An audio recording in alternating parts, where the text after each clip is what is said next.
have a quorum?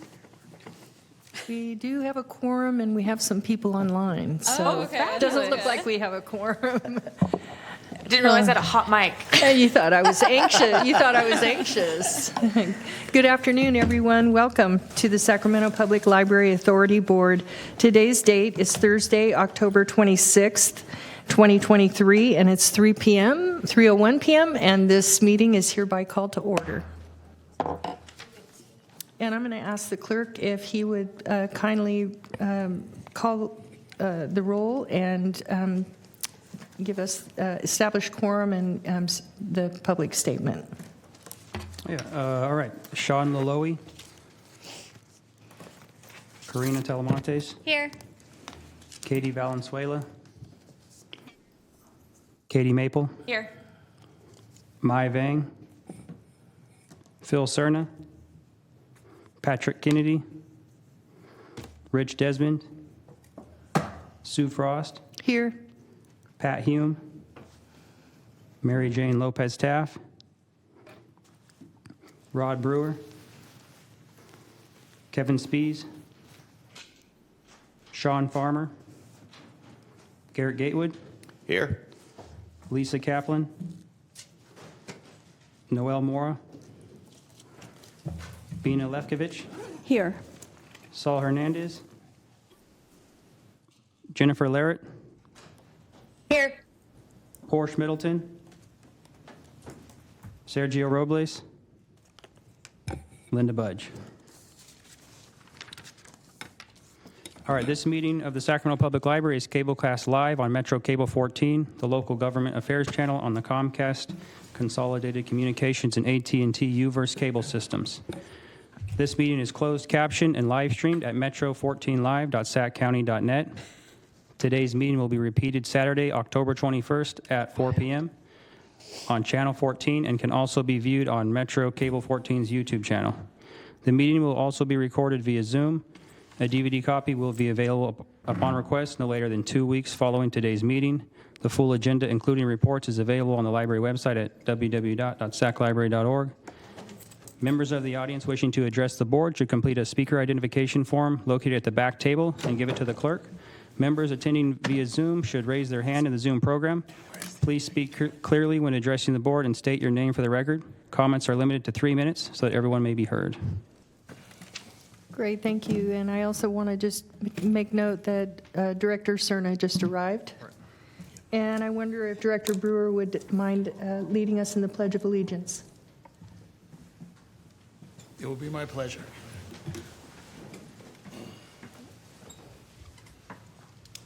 Hand over your heart. Ready, begin.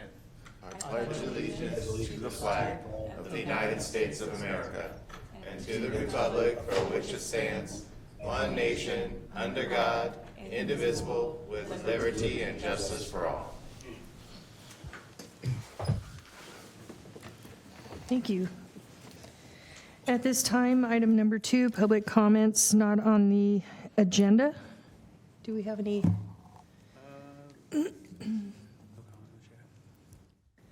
No comments. Okay, thank you. And so we'll move on to item number 3, presentations. And our first presentation is from the Friends of the Sacramento Public Library. They must be online, perhaps.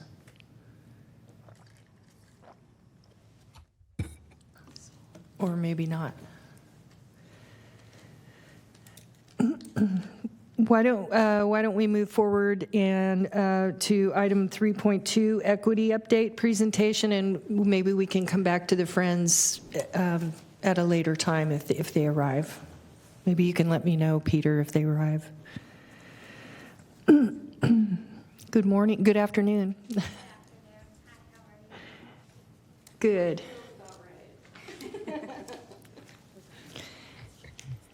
Closer. Okay. Sorry. Good afternoon.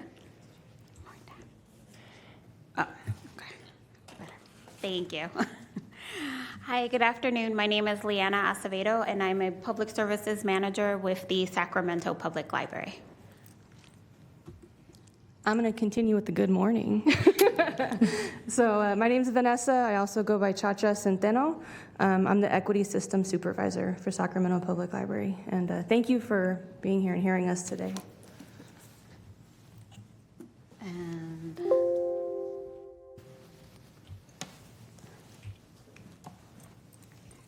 well, sorry, I forgot this was up here. So today we just wanted to give you a brief overview of some of the equity work that we've been doing within the Sacramento Public Library. And since September 2021, the Sacramento Public Library we implemented a mandatory DEIA training for all staff that was built on the GARE, or the Government Alliance on Race and Equity framework. And so I know all of you are familiar with it, as the city is part of the GARE membership and the county is seeking membership with GARE currently. So this is the framework that we use within the library. And we have to say that the feedback from the staff has been extremely positive to this framework and the training that we have given. And so out of 295 staff members that participated in the post survey, 282 strongly agreed that they understood the importance of EDI work that they do, and that 282 agreed or strongly agreed that they understood that everyone has bias and how it impacts the work that they do. 262 staff members agreed or strongly agreed that they feel comfortable taking action to advance equity, diversity, inclusion at work. And we just wanted to thank Ami Zenzele Barnes from the city of Sacramento, who actually allowed us to piggyback off the city's membership into the GARE network. Another framework that we use in our equity work is actually the GDEIB, which is the Global Diversity, Equity, and Inclusion Benchmarks. We are looking to create benchmarks of our own, specifically for Sacramento Public Library. My turn? Yes. All right.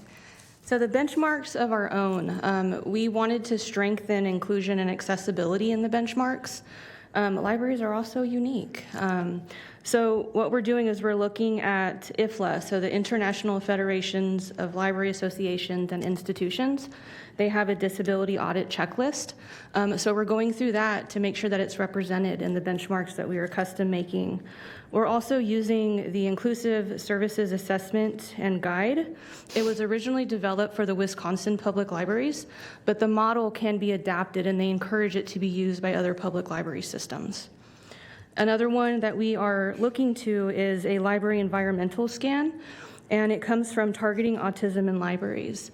If you recall, years ago, we were doing a lot of sensory programming. Our amazing staff were going out and training other people on sensory programming. That's where that originated from. So we are still holding on to that scan, those hopes, I should say. Thank you.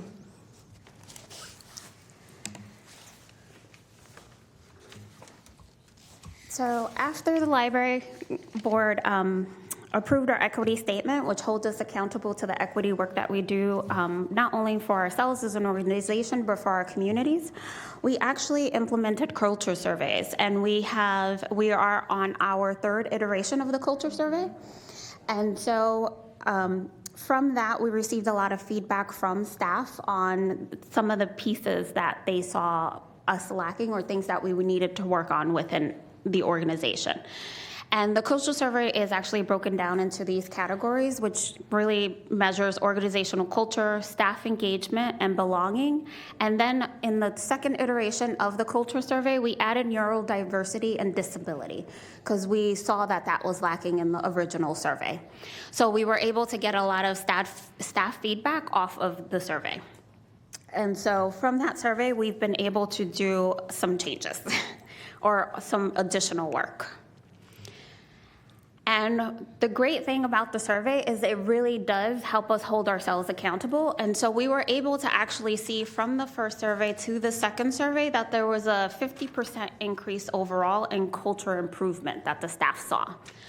And what we were able to do is really focus on continued learning, communication, change, and really integrating equity work across the organization.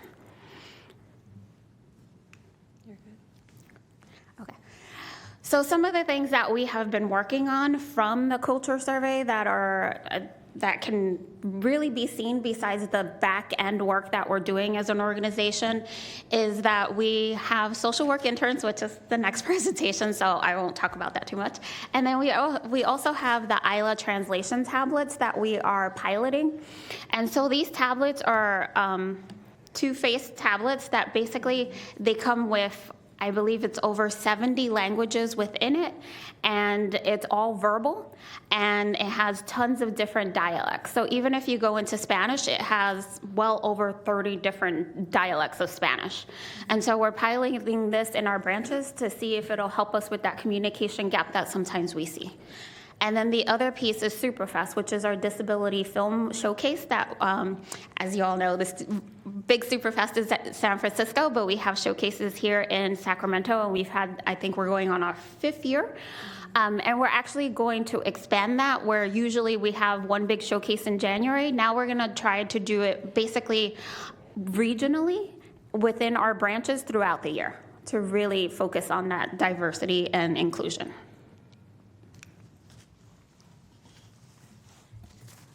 That will also bring visibility, in my words. The other response that we had is we started having equity conversations. And what they are is it's basically DEIA, diversity, equity, inclusion, and accessibility dialogue. We want to normalize it. And that is going back to GARE's framework, the normalize component.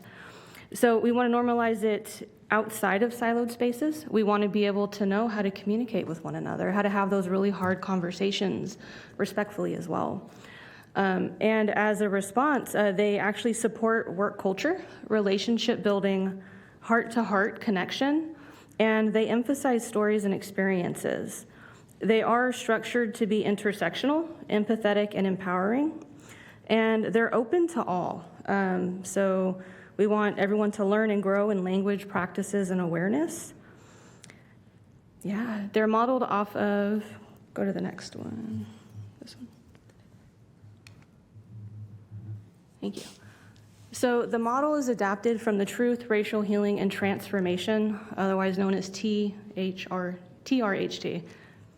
All right, there goes my disability showing. I mixed up the letters.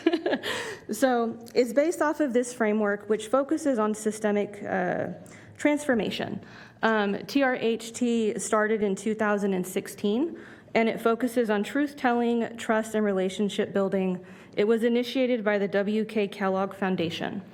The framework itself was put together by 176 leaders and scholars, and over 144 organizations. So it is overseen by me. I am a racial healing circle practitioner. I've been working with TRHT since 2018. And again, this is an adapted model that we're using. So when I first got engaged with it, I was working as a library advisor through the American Library Association, and I was working on a project called Deeper Than Our Skins. The present is a conversation with the past. So that's sort of my engagement with that. Next one. All right. Go ahead and go back. I'm not done yet. All right. So an example of how the model has been adapted to uniquely fit staff and SPL, including our geographical differences, is over time, the staff has changed this learning agreement. Acknowledge diverse linguistic and social needs. Some cultures speak from an I, we, and you perspective. Acknowledge these truths and make space for these experiences. And this learning agreement really kept coming up. And I have a story that really highlights it for me. Before my position now, I worked at the Colonial Heights Library. I was a librarian there, and I am Indigenous. And I had someone from my community, and we were talking, and I was using the I statements that TRHT says you're supposed to use. And the elder looked at me and was like, but we're a we. And it was really just a cultural difference for me. And so I would have to communicate with my community with that cultural we, us. And then I would turn around and talk to the library, and I would flip, and I would use I. And then sometimes I was a bridge to explain that to people. So this is where this learning agreement came from. The reason I focus on we is it's part of what we call the 7 generations, where we're responsible. And we say that when harm has been done, it will take 7 generations to heal. I really am appreciative for the county holding the Racial Equity Summit. During the panel, someone actually got up and spoke to this. For me, it's accountability. It's also making sure that we're taking care of our community, everybody's community, not just mine, my culture. It's everybody who comes together. All right. Now I'm stepping. Is it my turn? No, not yet? Okay. Still me. All right, so over the past 12 months, we've held system-wide equity conversations. These are voluntary. They started in October of 2022. So far, we've had 180 participants, and we have 19 trained equity facilitators. They're at different levels of experience in that facilitation. So they're learning right along those who participate. They're getting to know the language, they're getting to know the skills, and also some of the challenges. And this is some anonymous feedback that we've received. This is from participants. So, quote, "These conversations help me expand my worldview. They also help me find my voice, professionally understanding myself, my colleagues, and organizational culture will help me make me a better, more empathetic, and effective communicator." And the next is, "Thank you for creating a place for staff to feel heard and seen. Even if they aren't ready to share their stories or may not share their stories, they have a place to feel they can. Thank you for having these discussions and opening them to everyone. I'm still gathering up my own courage to speak. Being vulnerable has never been easy for me. But the space that everyone has created has felt so warm and friendly and open. I look forward to future conversations." Insert smiley face. My biggest takeaway from my session is that we as an organization need to take a more proactive role in reaching out and supporting our BIPOC coworkers. And BIPOC stands for Black, Indigenous, People of Color. It's not enough to have an open door policy / willingness to speak with staff when they come to us. We need to go to them. And I want to say thank you to our current administration because they have been going to us. So, all right, I'm going to keep going. I think these conversations are necessary in helping BIPOC have a safe space. And those that want to be allies can ask questions on how to be better allies. Valuable. Would like to see additional sessions with admin included. Team would benefit. SPL culture would benefit. 2 of our facilitators have volunteered to give us some reflections. Our equity conversations that we have held throughout the system have helped me build human connections. Although the work can be emotionally difficult at times, this work is necessary for change. And then the last one. I appreciate that we now have multiple pathways to become equitable in different areas of the library. The small group, multi-level conversations around equity topics have also made staff closer and improved both morale and understanding. And so a lot of the work that we have done has been internally focused, and it's been internally focused for a reason. We want to make sure that our staff have the tools and resources they need in order to be able to then turn outward. And this does not happen in a silo. It has to be integrated within the entire organization. And so our equity newsletters are usually co-written with the different departments. So we have written a newsletter with IT on redlining, on digital divide. We have written a newsletter with our community engagement services talking about outreach and cultural engagement. So it's across all levels within the organization that we really try to make sure that this is integrated within. You also need to mention Kathy.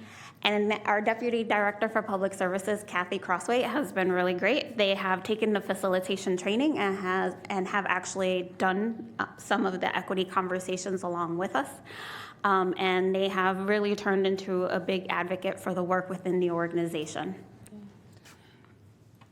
I was going to say, we held a summer of virtual conversations that were themed. We wanted to build psychological safety.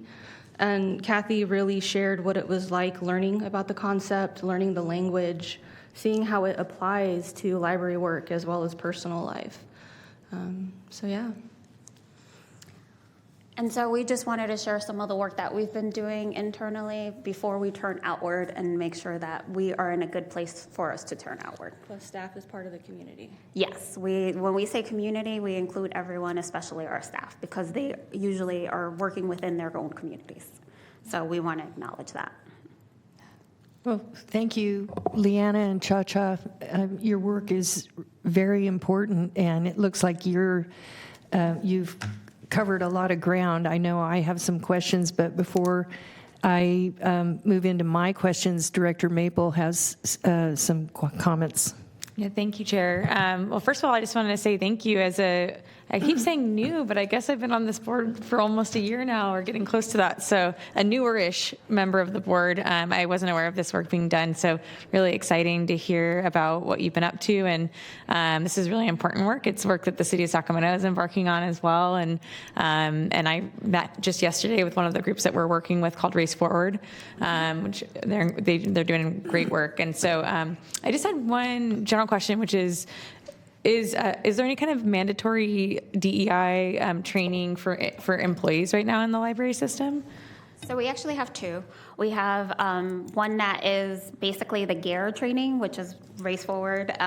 And so we have that training, and we also have training with Freedom Justice, which is, why am I blanking? Yeah, which is with Mia Henry, which is very library focused.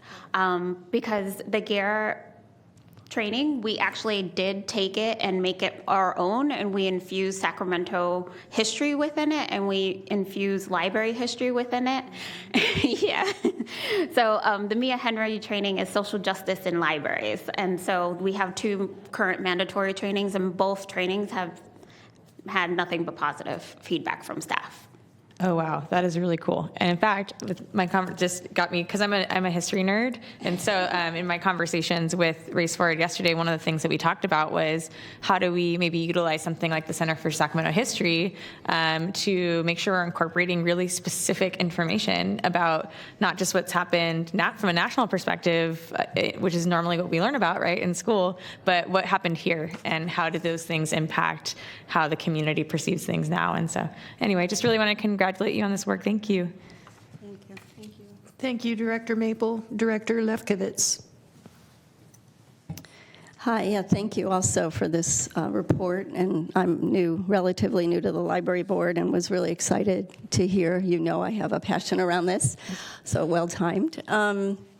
You know, for me, this is partly personal because even though looking at me, you wouldn't know it, but my family is very diverse. And the other is 78% of our kids in our state are young people of diversity, kids of color. So I wear an education hat, so that makes this conversation even very relevant to me. I had two maybe questions, comments. This is maybe a little externally focused, but when I think of diversity, equity, and inclusion, two things come to mind for me. One is, what data are we collecting? And I know that we don't ask people their demographic data when we get their library cards, but I do think it's really important to know with data, like who is using our libraries, who is not, on our youth programming, what youth are coming and participating in our programs. I think that would be important data, so I wanted to put a plug in for that.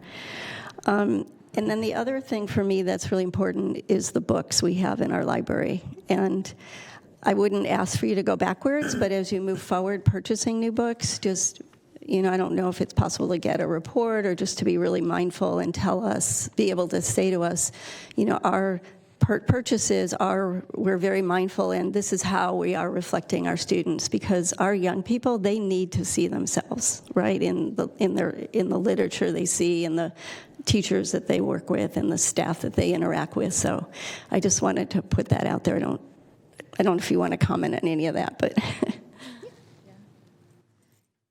Thank you for everything. Qualitative and quantitative data is what we're looking at. So I mentioned I'm Native. Last time I filled out the census, I was actually able to put my tribe down. My spouse is indigenous to current, what we now call Mexico, and he was able to put his tribe down. So it's more than just the box demographics that we're given. It's actually taking time to sit and see the people and ask them for their views, for who they are, for their histories. And our histories are so intersectional. We have a human rights, we have what it's like to be human, and that is often where we connect with one another. So I want to say yes. I, for one, am being very careful with the data we're selecting, how we use it. I'm looking at who developed the framework for it. I'm looking at the language they used, the permission of the community to gather it, if they're involved in how it's being presented. And as seeing yourself in literature, we've done a phenomenal job at SPL. Before becoming a supervisor, I was technically a youth librarian. I would go out into the schools, and we always had books that reflected the youth that were there. I personally have experience working with American Indian Youth Literature Award, and there's a number of other staff who have championed making sure that voices are heard. I do that with literature, but for me also oral tradition or oral stories are also just as valid. So being able to have those in spaces as well is really important. Chair Frost, if I may Yes. also. Director Lefkowitz, we also have our vendors that we purchase books for do provide reports to us on the diversity of the materials we're buying and what our current collection makeup is, and they can identify gaps, and we routinely look at those to make sure that we're filling those gaps, both electronically and in print. So we try very hard to make sure that we're doing the best we can. So we appreciate you asking, and we'll keep doing the good work. Yeah. Thank you. Vice Chair Talamantes. Thank you, Chair. One, proud to have you as an employee of the Sacramento Public Library. I hope you retire with us. And two, just thank you for sharing about you. You know, one of the most important things that we could do in equity is be vulnerable and, providing that safe space for others. And it sounds like you're doing a tremendous job. And I just want to say, keep up the good work. Proud to have you. That's nice. Thank you. And I wonder if there are any directors online who have their hands raised. I see a hand raised, but I don't know if I'm recognizing the person.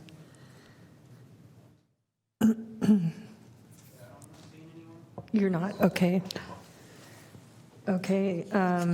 Well, I had a couple of questions that I wanted to ask you. I was really interested in the ILA tablets, and I wanted to ask you how you, I'm sure you don't have as many of those as you wish you had, and so how you disperse them and use them within the library system. That's super exciting.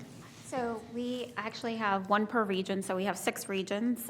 We have one per region that we just purchased, one per region.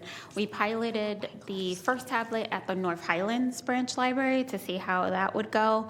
There were some things that we can tweak, but overall, we think it's a tool that we find it's going to be necessary in order for us to, because we have a bilingual list, we can call those folks up and say, hey, can you help with this conversation? But to have something that's at the branch that they can utilize would be easiest. So you're using it like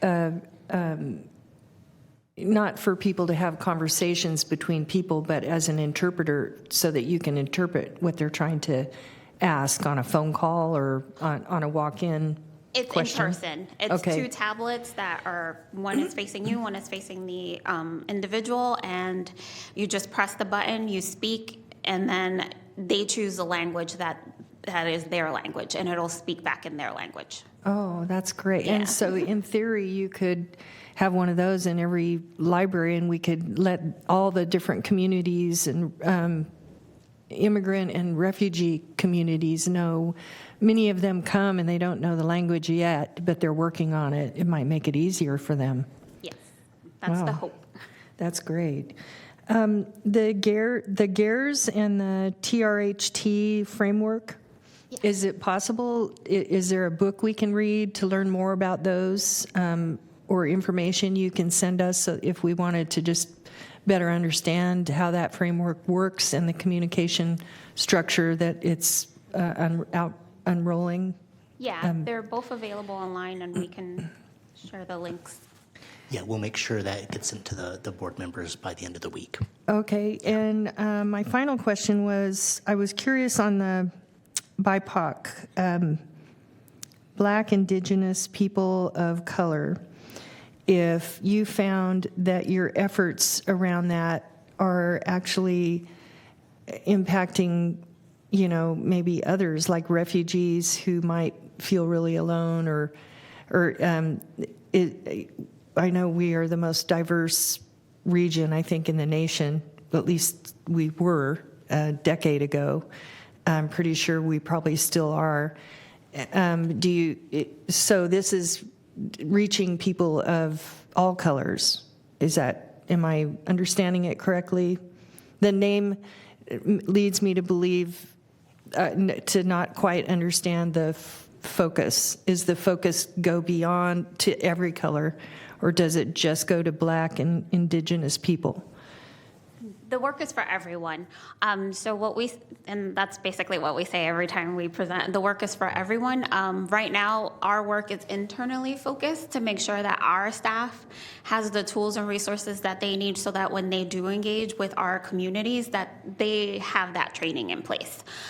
So what we are aiming for is to make sure that our libraries truly stand with our mission and values of being a welcoming and inclusive space for all. And when we say all, we mean all. Like, we do equity check-ins with our locations. We've been going out to the different locations, and we've had very transparent conversations where someone was like, I didn't know this work was for me. I didn't know how I fit in, and now I do. And they show appreciation. Because we say we need all voices at the table. We need all perspectives. This cannot happen in a silo. It has to be really everyone involved.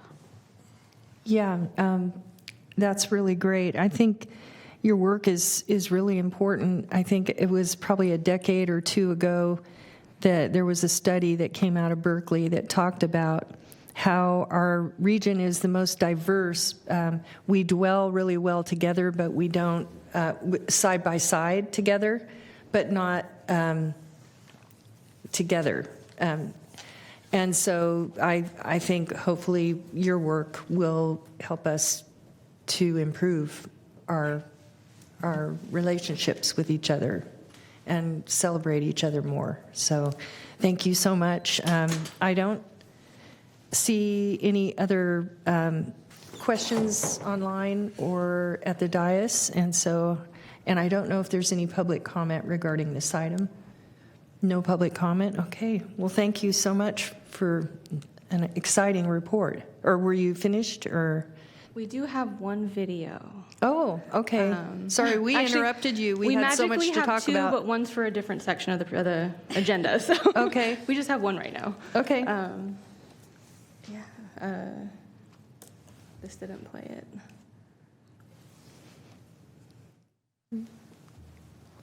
Sorry, Shane. I know.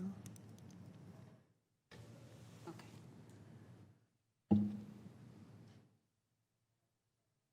Okay.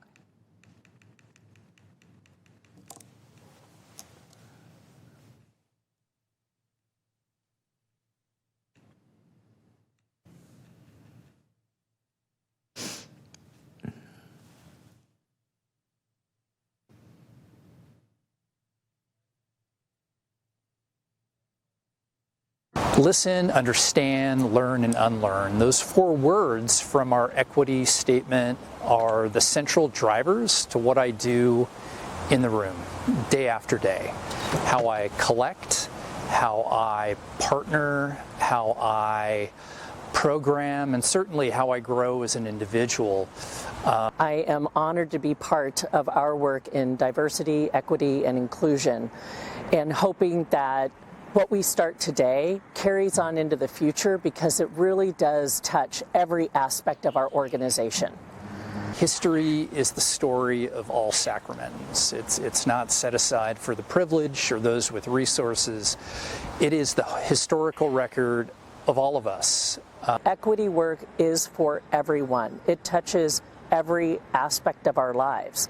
And even though I might represent one demographic, my understanding and deeper study into this work is going to help everyone on staff better appreciate the work that needs to be done in order to be a successful organization. That's great. And I also want to add, I know in the different supervisor districts, it seems like we have different, some of us have more of a certain ethnicity. Like I have a lot of Ukraine and Soviet, Iranian. But maybe there's more Asian people in one of the districts downtown. It's interesting, but the dynamics might be different in different branches. And so this work doesn't really divide it, or it doesn't really matter because we're pulling it together for everyone. So thank you very much for all your hard work on this, and we'll look forward to hearing more in the future. Thank you. I want to again say thank you to all of you and to our executive team. And I know we have a lot of staff in Zoom who have supported the work, so thank you as well. Yeah. Good job. We're going to pretend to go away and come back for the next agenda. Okay, well, our next item is item 3.3, social work intern presentation. Sorry I botched that. So part of what came out of the culture surveys were actually not only from our staff, but from our communities, is concern about social services and how the library is involved within that and what we can do. And libraries are viewed as a safe space, and so one of the things that we were looking at was actually social work interns. And so the Public Library, PLA, Public Library Association, put together a social work task force in the summer of 2018. And since then, social work within public libraries has really grown. San Francisco actually hired their first social worker, full-time social worker, in 2009. And since then, we have about 160 public library branches within the United States that have social work students as interns within public libraries.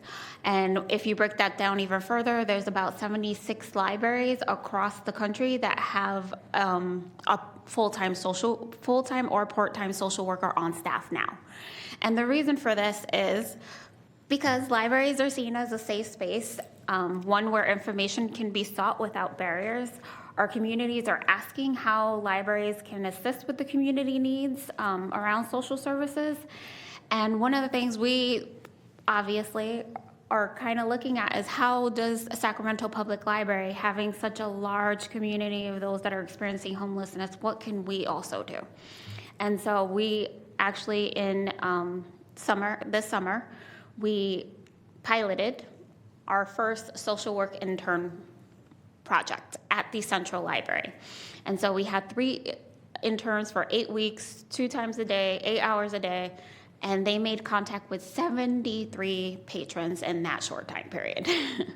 And we currently have 2 social work interns still at the Central Library, continuing to make those connections. And they have been able to assist with SSI benefits. They've been able to assist with filling out job applications, creating email accounts, every type of thing that people are coming in the doors not exactly sure how to navigate. They have been able to give that one-on-one attention to these particular folks. And so we just wanted to share that this is a pilot. It's something that we hope will continue to grow and that we'll be able to spread to our other locations beyond Central. But we did want to start with Central Library for a reason, right? So that is currently where we are with our social work intern program. And all of this, again, came as part of our culture survey results and what the staff was asking for, and also what the community was asking our staff for. And so we have another short video for you to enjoy.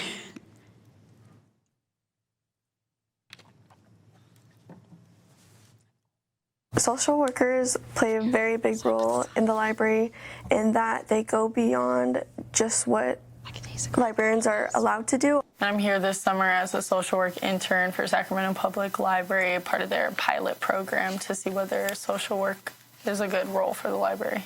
The library is extremely supportive of individuals, all individuals, no matter what their economic background is. There are never 2 days the same. My typical day usually starts with doing some research on different community resources that are out there that a patron might have needed. The population or the need that we are filling is for individuals that don't have the social work services or case management services through their insurance, or there is lack of connection, meaning, the barriers are transportation. The majority of the people who've come looking for help are homeless. And most of them are regulars here at the library and spend the majority of their day, if not just the afternoon, escaping the heat inside the library. They vary in all ages, and we've seen a lot of needs in housing and medical areas, but there's also a need for transportation, basic human rights, but also certain instances in which the undocumented community is needing assistance. Their primary need is mostly housing, as well as, there are a lot of barriers to getting housing, help with job applications, employment, helping them navigate the systems that they're working with because they're up against a lot of barriers. So we're just helping them put the pieces together and make sure they're following through.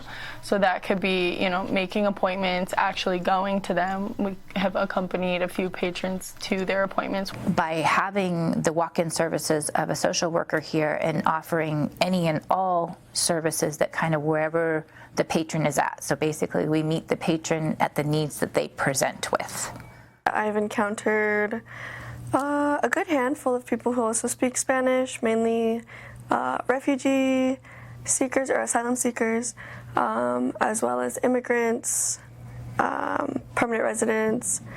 Their vocabulary sometimes isn't up to par with that of legal documents. The library has a program where the Sacramento Downtown Community Partners come in and actually work with patrons. It's a drop-in type session that goes on from 11 to 1.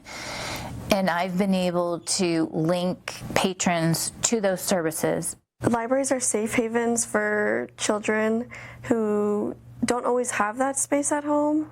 I think especially, and that's where I see a need, and I haven't been able to see that need as much here, maybe just because the location, since there aren't as many houses around here, or the neighborhood, but I can definitely see that extending to other branches. There's a patron here who I've been, I'm only here 2 days a week, but I think I've spoken to him pretty much every day. It started with, he was looking for housing and kind of, I think, established trust with me and my fellow interns. We received a call that a spot was available for him in the shelter that he specifically wanted. Out of all the shelters in Sacramento, there was only one that he felt comfortable going into, and they called him and said that they had a spot there, and he was just super happy. And an elderly man who's 79 years old, speaks broken English, maybe has some difficulties communicating with folks beyond just language barriers, but has difficulty understanding the legality and terminology of all the different processes here in the U.S. So far, I've been able to start from scratch and understand what his needs are, and that's been to collect his SSI benefits. The person I'd love to share about is a gentleman who has been homeless. He says, I come to the library because it's a cool place. I don't bother anyone. I read my book. At the end of the day, I go back out. And the individuals who work at the library were very adamant that this person kind of be seen as somebody who was really deserving of a lot of attention and care.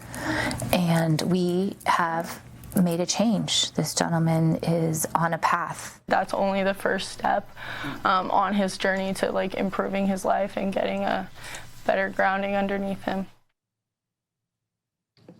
Wow. I'm going to jump in real quick. The very first intern who spoke was wearing a pink shirt. They mentioned that this program would benefit other locations. When I worked at the Colonial Heights Library, she was part of the teen advisory board there. So being able to see that full circle connection and seeing how community is coming up to serve community to help, it's the reason why I became a librarian.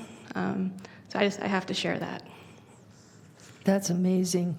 I'm curious, do the interns receive any kind of training relating to navigator training? Because it sounds like a lot that might benefit their work also. Yes, so we actually are working with a consultant who works in the public defender's office and has training, and so they do training with them for a week before they begin, and they do weekly check-ins every week to see how their case management is going and such. So they receive continuous training from the consultant, who is their field supervisor. Right. And Chair Frost, these are student interns enrolled in a social work program, so this is part of their education as well. And I imagine it's a huge benefit to them too. It's like a win-win because they're getting experience that they can use in their career. Yes. Yeah. Director Mabel. Thank you, Chair. How incredible. I think this is one of the things I love the most about the library is that really seeing a need and then putting it into action. I see that a lot in various programs that the library provides where it's really that simple sometimes when you see someone who needs something, who needs help, just being willing to step up and help them navigate that process. I did want to say, obviously homelessness is something that is impacting our communities all over Sacramento. It's not just a Sacramento problem. It's happening all over the United States of America, but it's really pronounced in places like here where we lack affordable housing and other needs. But I would just say whatever data that comes out of this program, maybe over time, please do share that with the other jurisdictions because as we develop our programming, we have policy conversations all the time about what do we do, how do we address these issues, and having more information can only better that. And so I certainly would be interested in seeing, what are people saying are the biggest challenges, what are the people saying are the biggest needs. I can make some guesses, but I think it's always good to have that information. So thank you. I really appreciate this update. I don't see any other directors in the queue unless there's someone online that I'm not seeing. Nobody online. And do we have any public comment on this item? And so I just want to thank both of you for your work, and we'll be cheering from behind the scenes as you continue to grow your efforts and expand them within the library system. Thank you. We want to say thank you again for letting us present. Thank you.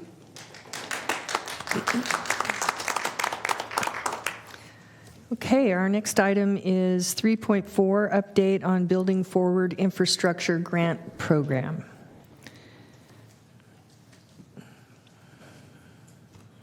Good afternoon, Jared. Hello. Hello, everybody. Waiting for my presentation to come up. All right. Good afternoon, everybody. Hi, I'm Jared Keller, Deputy Director here of Support Services at Sacramento Public Library. And today I'll be providing an update on the award status of the Building Forward Infrastructure Grant Program. This is a library building maintenance program that was made available through the California State Library. I will also provide project status on those projects that have been awarded to the libraries and where they are in their current state. Today I am joined by Don Merks, who's from Group 4 Architecture and Planning, who's in the audience. I'm also joined by Samuel Grimm from the City of Elk Grove. He is the project manager for the Elk Grove Library Retrofit Project. And after I'm done with my presentation, Don will go ahead and provide us a little update on where the Elk Grove project is today. Okay, so a little bit about the Building Forward Infrastructure Grant Program. It is the largest single investment that California has ever done in its public library facilities. The library, so in California, we have 184 library jurisdictions, of which Sacramento is a library jurisdiction, others are, and there's over 1,127 buildings. The California State Library estimates that there is over $5 billion in maintenance, repair, and renovation that need to be done to California public library buildings. So that's pretty significant. Thanks to the efforts of the California State Library, the legislature, and the governor, the Building Forward Infrastructure Grant Program was put into place 2 years ago. It is a $489 million equity-based grant program. It pays for critical maintenance needs, improved energy efficiency, sustainability, extends digital access at facilities, as well as expanding physical access to those facilities. Jurisdictions were allowed to apply for grants up to $10 million, but of course there was also a cash match tied to that, and that varied per jurisdiction. Funding was prioritized for projects in high poverty areas, and the California State Library used what's called the California Poverty Measure, and this is a very different measure that has been used in the past. In the past, grants have been awarded under what's called local income per capita. So a little bit about the California Poverty Measure is it accounts for necessary expenditures like child care and out-of-pocket health costs, adjusts for geographic differences in housing costs. It includes the credits, food assistance, and other non-cash benefits in the resources available to help families meet their needs. So this really does a comprehensive account of really what is the true measure of poverty in an area. So there was a couple application phases, which we have reported to the board in the past. The first was in March of 22, and the second in May of 2023.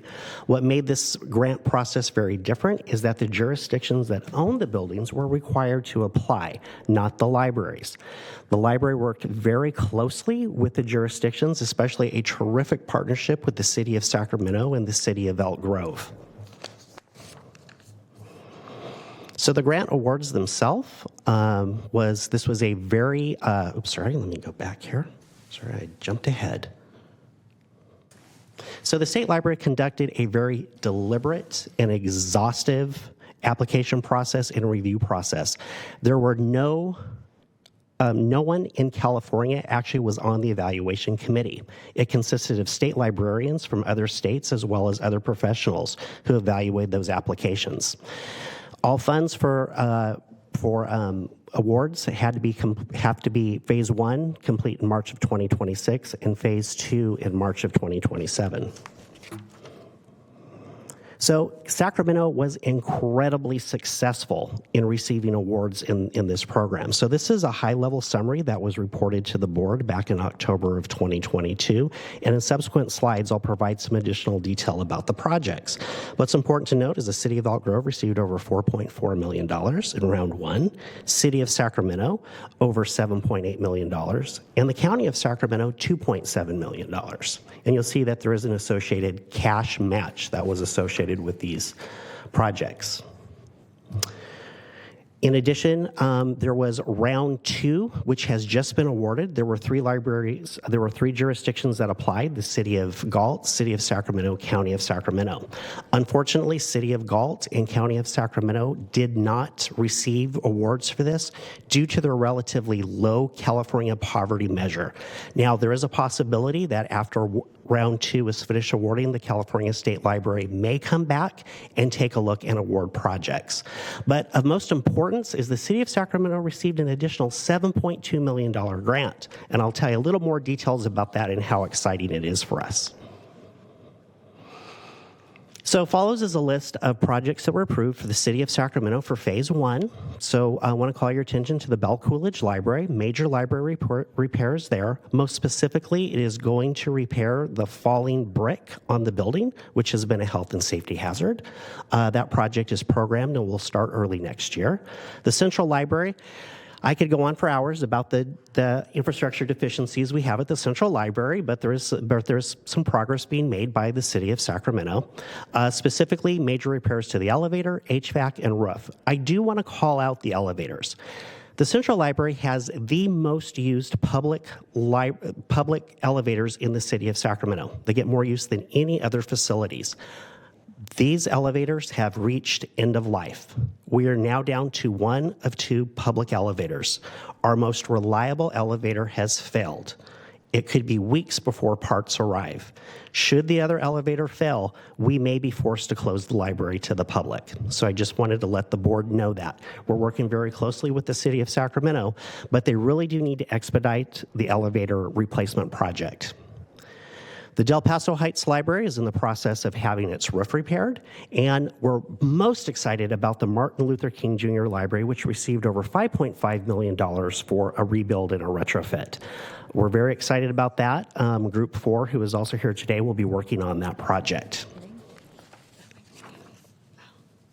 Now, I said there was a little excitement. So earlier this month, the city of Sacramento received notification that they received a grant for $7.2 million to retrofit the former Sacramento News and Review building into the new North Sacramento Hagenwood Library.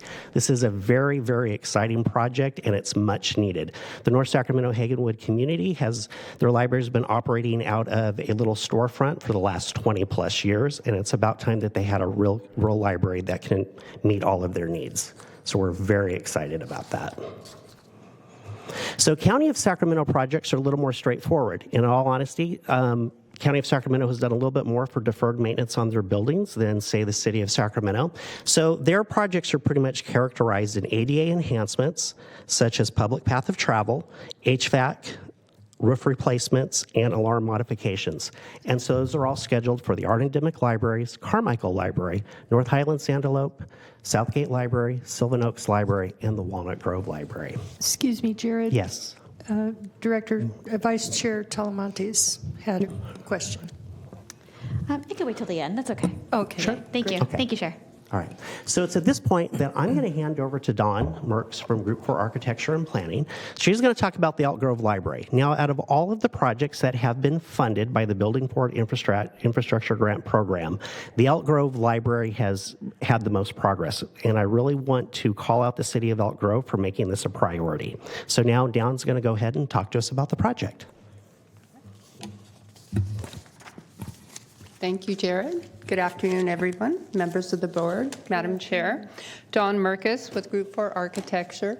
Pleasure to be here and give you an update on the Elk Grove Library. As you may recall, the Elk Grove Library has outgrown its current location in Old Town. The city and the library has partnered together, and the city has purchased the old Rite Aid building on Elk Grove Boulevard, just over 18,000 square feet, constructed in 2013. And we are currently in the process of designing the relocated library. Where we are in the process is we've completed conceptual design as well as schematic design, actually engaged the community quite a lot with online surveys, in-person intercepts, and focus groups in trying to determine the exact program for the building, currently in design development and moving quickly into construction documents. As we look at the overall schedule, starting in November, we will go into construction documents.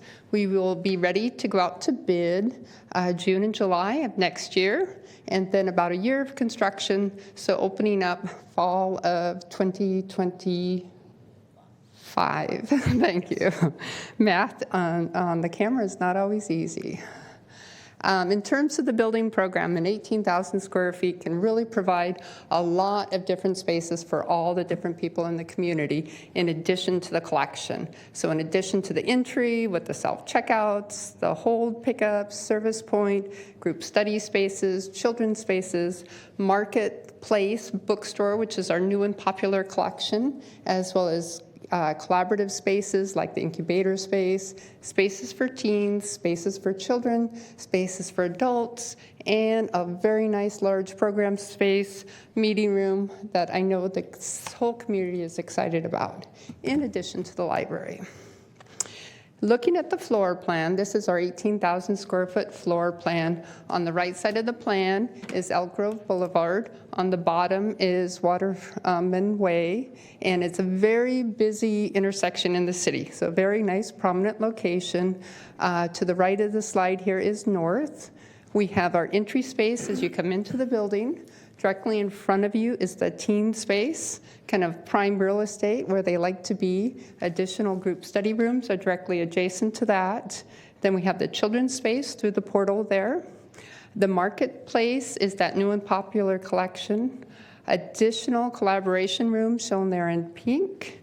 We have a passport office, which I know the library is moving away from, but I think the city is very interested in trying to provide passport services potentially, or another group study room. The Friends of the Library workspace is down there in the bottom. Adult space. And then as we move to the back of the building, which is really interesting, is we have an incubator space, which is above the staff space. And then we have kind of this suite of meeting spaces, which includes the meeting room, the restroom, and the incubator space, which all can be accessed independently after hours from the exterior. And they're complemented with exterior spaces and with independent access to restrooms as well, really providing a lot more flexibility for operations. Working closely with the library and the city staff, really wanted to develop a party for the project, reflects its location, the history of Elk Grove, and kind of the context of the building. So one of the themes that has been highlighted as we've developed the interiors for the project is a concept of Old Town, past, present, and future. As we look at the material and color palette for the interiors of the building, working off of our warm palette of colors on the right from the blue and these kind of very warm tones, which are the basis of the building, interior finishes, then being complemented with these rich accent colors. And then just additional conceptual thematic schemes that have been developed and are really being celebrated in the design. As we come in, I talked about the teen space. Well, that's called the entertainment zone as part of Old Town. The Delta for the children's kind of flora and fauna being celebrated there. As we go to the adult area, kind of the hub. Main Street is where our new popular collection is. And then Town Hall is the collaborative program spaces. One of the pieces of public art that's currently located in the existing building is going to be carried over is this lovely existing art glass window. Really highlighting this artist, pulling this piece of artwork along with the library to its new location. It'll be, I think current thought is to locate it in the east elevation, part of the adult space. And some updated, refreshed elevations of the existing building are shown here. And then one of the things that I skipped over in the floor plan was the Library of Things. So really being able to provide, in addition to books and digital collection, a Library of Things. This will be located directly off of the lobby area, and then the storage shed for that will be along the back property line that I'll show you in just a minute here. So right here on this site plan, we have Elk Grove Boulevard on the top, Waterman Road along the bottom. The current access is at the entry of the corner there where the little red dots are shown. Children's outdoor space right outside the children's area, enclosed fence with seat walls is shown there in the right-hand corner on the bottom. And then those public spaces, the community meeting room up at the top is being complemented with outdoor space as well, enclosed for additional program space use. There is a location for a future book walker and canopy covering. And then you can see the pathway to the back of the parking lot there where the shed is for the Library of Things for additional storage. And then additional support spaces off of Waterman Way. And one of the things I know the community is going to be extremely happy about is a very functional and large parking lot, which is one of the biggest challenges right now. And so just as we're looking at that outdoor meeting area, looking at the program space, interior is complemented with this lovely exterior outdoor space, using market lights, wall seating, things like that to make it very flexible and functional for both the library and the community. And then moving to the corner where the children's space is, in addition to some seat walls, there is some brick paving accents as well as external furniture and a very creative, very nice kind of art fence that will be used to enclose it as well. And then one of the opportunities for public art, which I think we'll be working with the City Art Committee on, is replacing the existing fountain that's kind of at the prominent corner of Elk Grove Boulevard and Waterman Road. And that concludes our presentation. Wow, what a beautiful amenity. Beautiful design. Vice Chair Talamantes.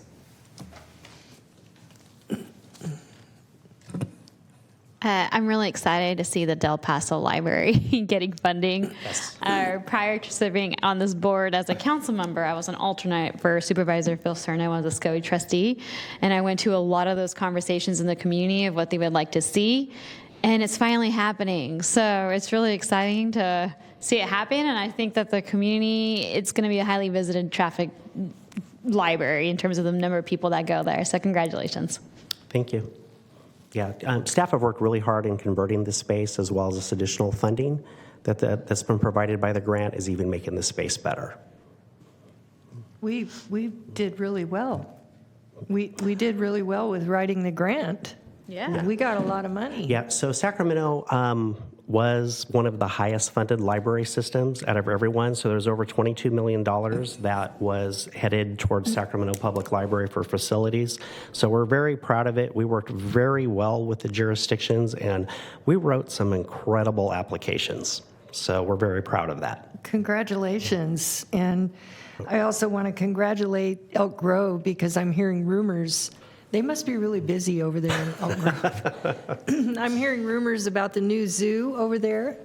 I saw pictures just at my Rotary Club. They gave a presentation about the zoo, and this library is amazing. Your design and everything, the colors and the way you've laid it out, it's going to be wonderful for the community. So congratulations to Sacramento, who needs it, really needs the funding badly. So that's really exciting for Sacramento on several levels.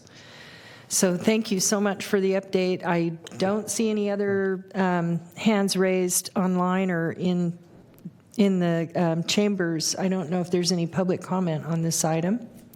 There is not. So thank you, Dawn, and also I want to thank Samuel for being here, and congratulations to all the award recipients. Okay, now our next item, I'm going to just see if the Friends are here. I don't believe I see anyone who normally presents for the Friends of the Library, so we'll just assume there's no report today. And our next item is number 4, our executive team report. Thank you, Chair Frost, members of the board. And I will just continue the theme and thank our excellent staff who assisted in these reports. I know Jared and our facilities team worked very hard with our city and county partners to apply for these grants, and we're really appreciative of their hard work and the collaboration. The next item that we are focusing on internally is our strategic plan, and we have had a number of conversations in the community with community leaders, residents, library users, and we have included in the packet some 5 strategic priorities that came from those conversations. And the next phase in that is to continue to develop the plans around those. And so we're going to be involving some staff in that. This plan, we did a little backwards than we've done in the past. We started with talking to the community first, and we took the community feedback to the staff versus staff going out, because we really want to hear from the community what needs we can meet. We as librarians know what issues happen every day in the library, what issues our customers are facing when they come in, but that's just what they're asking us about, and we don't know what they're not asking or what they need that we're not providing. And so the conversations really are highlighting how the library can help the community. And so we're really excited about those priorities. And so we'll be doing some additional work and hope to have a plan to the board in February. Is our plan to have a strategic plan presented then. So we'll keep you updated, but for now the teaser are the 5 goals that are included in the packet, and we'll talk more about those in February. Great, and thank you for your leadership and prioritizing. Obviously, the library is for the community, so it makes our job easier if we know what the community needs. So I appreciate that. Yeah. Okay. And does that conclude your report? There are a couple of minor items in the report I'll just direct your attention to.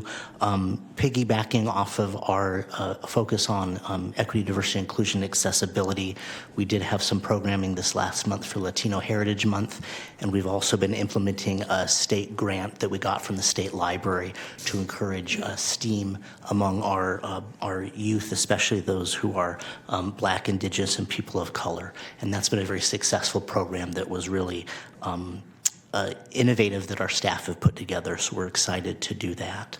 And then the other item is that last week was National Friends of the Library Week, and we really appreciate the work that our friends do, and we've been doing some tours of the library for our Friends members on a monthly basis, and we held one of those tours last week and had a number of friends come and see the work that the library does and what their volunteer and funding efforts help support, which was really nice for them to see the fruits of their labor, and they really appreciated that. So we're happy to continue that partnership with the Friends, and we are really looking forward to continuing that work with them in the coming year.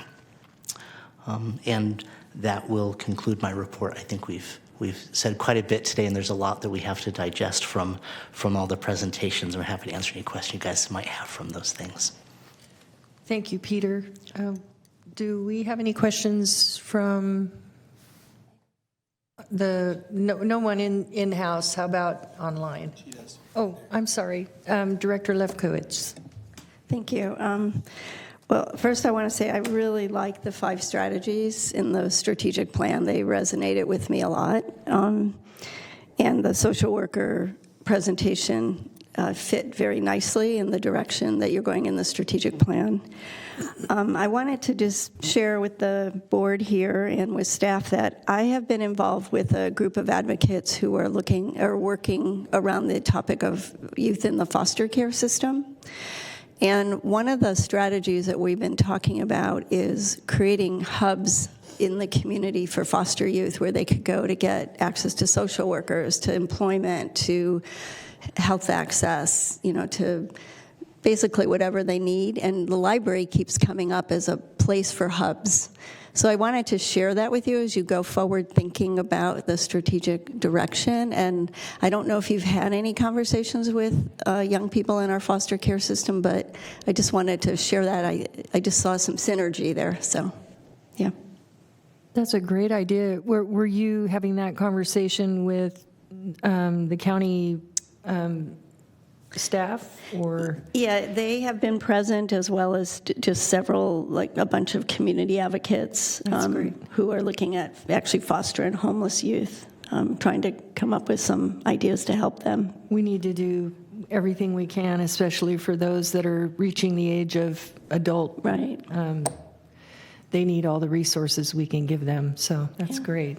Director Lefkowitz, we'll definitely connect because there are a lot of synergies, and that fits very well with a number of those priorities. We'll be happy to have that conversation. Yeah, thank you very much. Anyone else? I don't see any other hands raised online, and is there any public comment on this item? And did you have anything else, Peter? Or? No, Chair Frost, that concludes my report. Thank you very much. You guys have been busy. Okay, our next item is item 5, information, and we have our monthly financial report. I see Johnny Yee up in the building here. Also, our monthly treasurer's report and our building forward infrastructure grant program. Does anyone have any questions or comments regarding the informational items? Seeing none, and I don't believe there's any public comment on that, we'll move on to the next item, which is consent. And I'll entertain questions or a motion for approval for consent. I'll move. Thank you. Second. Third. So we have beat me with the third. Vice Chair Talamontes moved it, and Director Gatewood second. And if the clerk would call the roll, please. All right, Sean Laloe, Karina Talamontes, Yes. Katie Valenzuela. Katie Maple. Yes. Mai Vang. Phil Cerna. Patrick Kennedy. Rich Desmond. Sue Frost. Aye. Pat Hume. Mary Jane Lopez Taff. Rod Brewer. Yes. Kevin Spees. He doesn't have a microphone. Sean Farmer. They won't give him no Garrett microphone. Gatewood. You're live. Aye. Lisa Kaplan. Noel Mora. Bina Lekovich. Yes. Saul Hernandez. Aye. Jennifer Larrett. Aye. Porsche Middleton. Trying to keep this neat. Sergio Robles. Linda Budge. Motion passes with 8 members present. Thank you. And our next, we don't have any action items today. Do we have any reports, ideas, questions from board members? Rancho would like a library. It's just so when you're doing your study, Rancho would like a library. Thank you, Director Gatewood. We'll make a note of that. We have nothing. We'll all make a note of that. God's sakes, please. Okay. I have no microphone. Sounds like you've got some work to do then. We're getting, the Indians are getting restless. There being no further business before the board, this meeting is adjourned at 4:15 p.m.